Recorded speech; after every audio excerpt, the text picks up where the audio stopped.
सद्गुरू श्री ब्रह्मचैतन्य महाराज गोंदवलेकर यांचं प्रवचन 1 मे. कोणत्याही कृतीत हेतू शुद्ध पाहिजे. तमोगुण हा तिन्ही गुणात जास्त जड असल्याने त्याचा परिणाम या जगामध्ये लगेच दिसून येतो. दुष्टबुद्धी हा तमोगुणाचा परिणाम आहे. परंतु भगवंताच्या नामाने बुद्धी स्वच्छ करण्याची सोय माणसाच्या ठिकाणी आहे.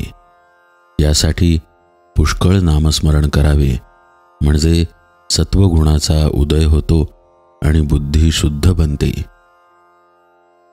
देहाला कष्ट दिले म्हणजे भगवंत वश होतो हे काही खरे नाही. तसे जर असते तर रस्त्यात उन्हामध्ये खडी फोडणाऱ्यांना भगवंत लवकर वश झाला असता. भगवंताचे लक्ष आपल्या देहापेक्षा मनाकडे असते.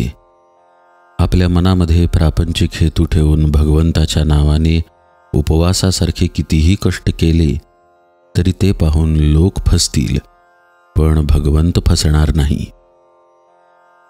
आपण जसे बोलतो तसे वागण्याचा अभ्यास करावा.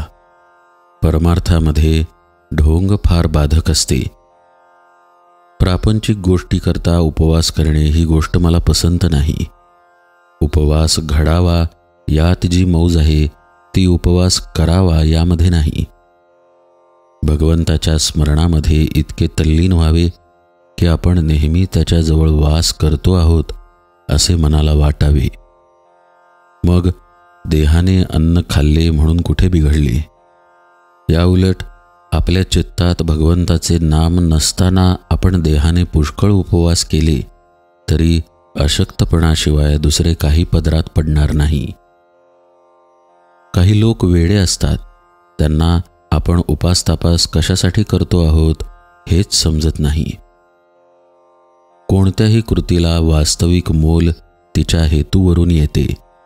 हेतू शुद्ध असून एखाद्या वेळी कृती बरी नसली तरी भगवंताच्या घरी चालते, पण हेतू चांगला नसून कृती मात्र फार चांगली असली तरी भगवंत त्यापासून दूरच राहतो.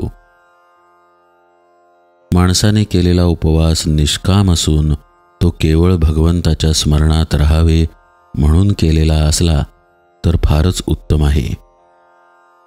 निष्काम कर्माचे फार फार महत्त्व आहे. भगवंतासाठी भगवंत हवा अशी आपली वृत्ती असावी.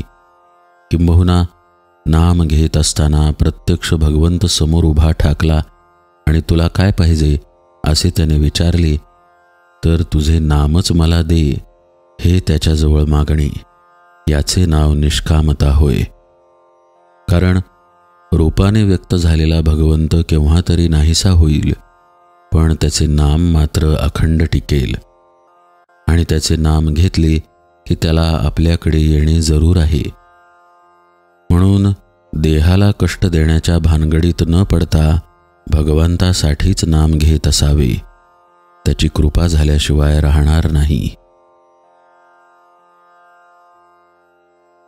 जेथे नाम तेथे राम हा ठेवावा विश्वास, कृपा करील रघुनाथ खास. जानकी जीवन स्मरण जय जय राम.